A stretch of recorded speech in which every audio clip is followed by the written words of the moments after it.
জয়গুরু। পরমপিতা রাতুল শ্রীচরণে আমার শতকোটি প্রণাম। প্রণাম জানাই জগৎ জননী শ্রী শ্রী বড়মার শ্রীচরণে। প্রণাম জানাই পরম পূজ্য পাদ শ্রী শ্রী বরদার শ্রীচরণে। প্রণাম জানাই পরম পূজ্য পাদ শ্রী শ্রী আচার্য দেবের শ্রীচরণে।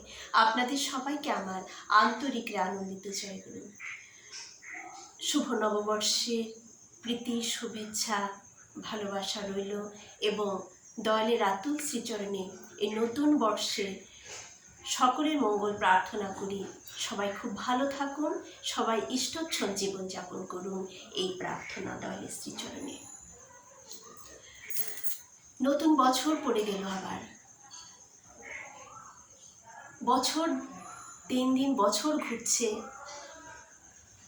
মাসের পর মাস যাচ্ছে, দিনের পর দিন যাচ্ছে। সব কিছুর সাথে আমাদেরকেও আরো এগিয়ে যেতে হবে, আরো নিজেকে সঠিক করে তুলে জীবন পথে এগিয়ে চলতে হবে।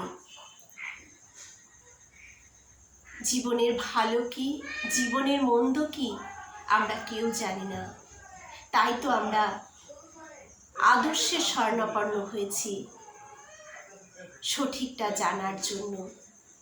আর পরম সৌভাগ্যশালী আমরা যে আমরা পরম পিতাকে পেয়েছি সদ্গুরু রূপে, পেয়েছি আচার্য দেবকে, পেয়েছি পরম পূজ্যপাদ শ্রী শ্রী অবিন্দ দাদাকে, পেয়েছি ঠাকুর পরিবারের প্রতি প্রত্যেককে,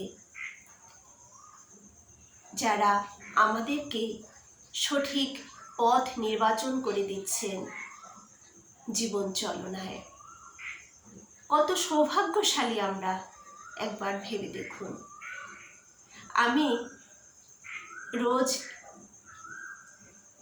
বিভিন্ন গ্রন্থ থেকে বিভিন্ন ইষ্ট প্রসঙ্গ আপনাদের কাছে তুলে দেওয়ার চেষ্টা করছি। বিভিন্ন অজানা ঘটনা, বিভিন্ন অজানা কথা নিজেও জানছি, জানার চেষ্টায় রয়েছি, আপনাদেরকেও জানানোর চেষ্টা করছি। আরও নতুন নতুন ভিডিও আপলোড করব, তাই আপনাদের পাশে থাকতে হবে আমার। কারণ আপনারা যদি পাশে না থাকেন আমারও এনার্জি কমে যাবে, আমাকেও আপনারা যাজন করবেন যাতে আমি আরও মোটিভেট হয়ে উঠি। কারণ এই যে রোজ করছি, এই করার মধ্য দিয়ে আমি কিন্তু বিভিন্ন গ্রন্থ পাঠ করছি, বিভিন্ন গ্রন্থ থেকে সেগুলোকে খোঁজার চেষ্টা করছি ঠাকুর কোথায় কি বলেছেন, এবং সেগুলো আবার সবাই যাতে জানতে পারে তারও চেষ্টা করছি এই ভিডিওর মাধ্যমে। খুব ভালো লাগে আপনাদের কমেন্টগুলো যখন পড়ি, খুব আপন মনে হয় প্রতি প্রত্যেককে। যাই হোক, নতুন বছর পড়েছে, নতুন বছরে আমরা কিভাবে আমাদের ঠাকুরকে সেবা দেব, নিত্যদিন ঠাকুর সেবা দেওয়া। আমি প্রথমে একটু বলছি যে নিত্যদিন ঠাকুর সেবা দিচ্ছি। ঠাকুর সেবা বলতে কিন্তু শুধু ফুল, চন্দন, তুলসী পাতা, ফল মূল এসব দিয়ে নয়। নিত্য ঠাকুর সেবা তখনই সঠিক হবে যখন আমি আমার প্রিয় পরমে কথাগুলো আমার জীবন চলনায় ফুটিয়ে তুলব, সেটাই হবে নিত্য সেবা। তবুও যাই হোক, আমরা তো সবাই ঠাকুরের একটা আসন পেতেছি ঘরে, যেখানে তাকে ভালোবেসে আমরা ফুল চন্দন দিচ্ছি, জল দিচ্ছি, ঠাকুর ভোগ দিচ্ছি, যে যেমন পারছি। সেটাই আমি বলছি আমার ধারণায়। দেখুন, আমাদের খাবার কি কোনো ঠিক ঠিকানা রয়েছে?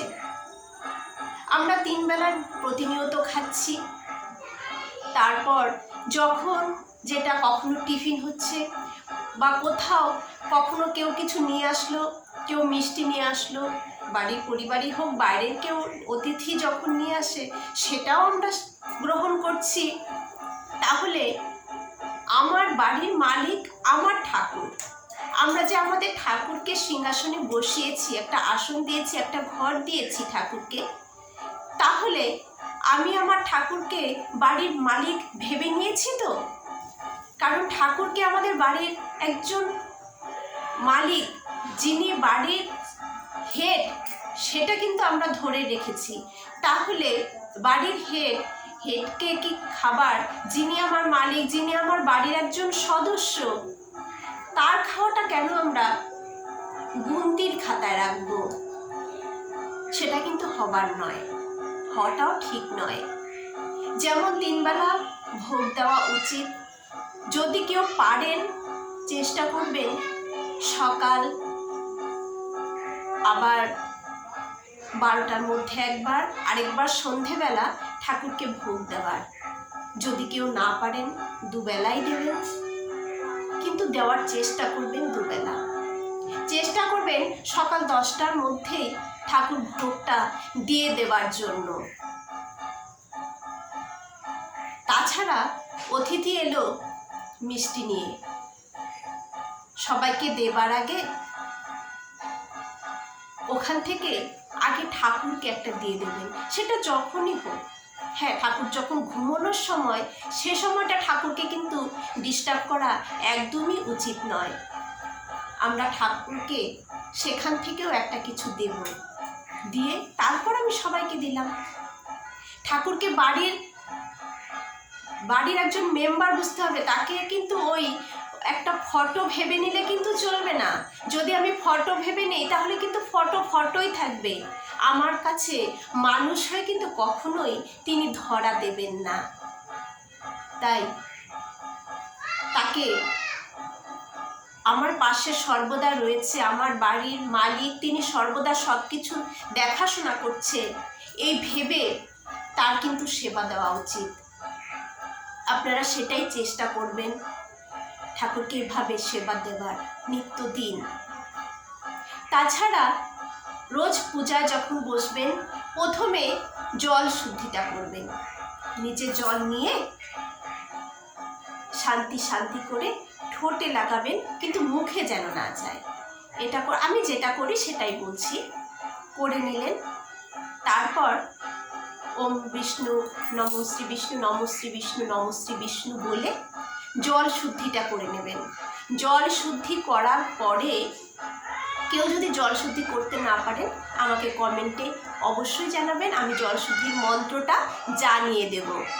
তারপর আপনারা জল শুদ্ধি করে নিয়ে চন্দন, ঠাকুরকে ধ্যানে বসে, জলশুদ্ধি হয়ে যাবার পর ঠাকুর ধ্যানে বসবেন। বসে ঠাকুরকে আহ্বান করবেন যে তুমি আসো পিতা। ধ্যান করে ঠাকুরকে ডাকবেন, ঠাকুর আসনে আসবেন। তারপর ঠাকুর স্নান করাবেন। ঠাকুর স্নান করিয়ে প্রথমে চন্দন দেবেন। ঠাকুরের গায়ে কিন্তু দেবেন না, আমাদের ঠাকুরের গায়ে কিছু লাগানো যাবে না। কারণ আমি যদি আমার গায়ে চন্দন জায়গা দিয়ে রাখি, আমার গাটা চটচট করবে না, চিটচিট করবে না, অসুবিধা হবে দেখবেন। ঠাকুরও তো, কারণ আমি তো ফটো ভাবছি না, আমি তো জীবন্ত ভাবছি তাকে আমার ঘরে, তাই না? তাহলে একটা প্লেটে চন্দন দেবেন। তারপর তার চরণে, ওই প্লেটের মধ্যেই 2 চরণে 2টো তুলসী পাতা চন্দন দিয়ে দেবেন। তারপর ফুল দেবেন। তারপর ঠাকুরকে সেটা নিবেদন করবেন।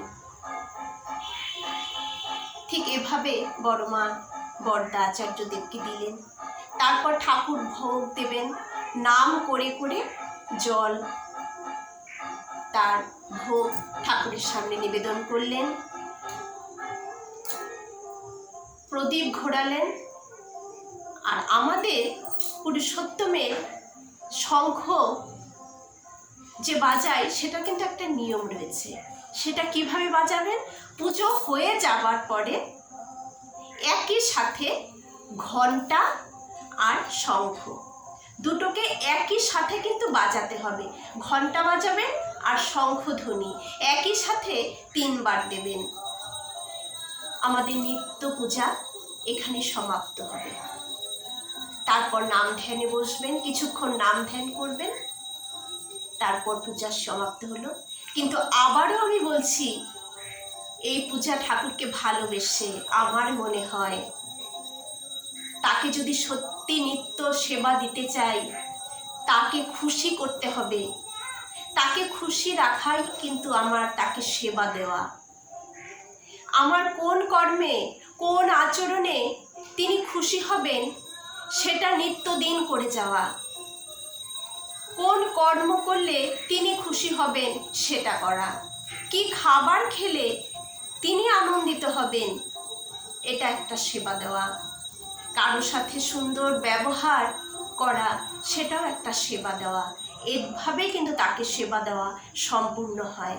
আমি পুজো পার্বণ সব করছি, ঠাকুর ঘরে 1 ঘন্টা কাটিয়ে দিলাম, কিন্তু বাইরে এসে আমি মন করা যা ইচ্ছে তাই করছি, সকলের সাথে বাজে ব্যবহার করছি, কোনো কর্মই আমার সঠিক হচ্ছে না। আমার আচার আচরণ চলাফেরা সব কিছুই ঠাকুরের বলা মাফিক নয়, তার বাইরে।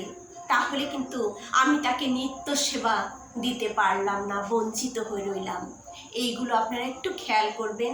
আর এই নতুন বছরে আমরা যেন নিজেকে একটু একটু করে আপডেট করে তুলতে পারি ঠাকুরের চরণে। সবার মঙ্গল প্রার্থনা করি দয়ালের শ্রীচরণে। সবাই ভালো থাকুন, সুস্থ থাকুন, ইষ্টচ্ছল জীবনযাপন করুন। জয় গুরু। বন্দে পুরুষোত্তম।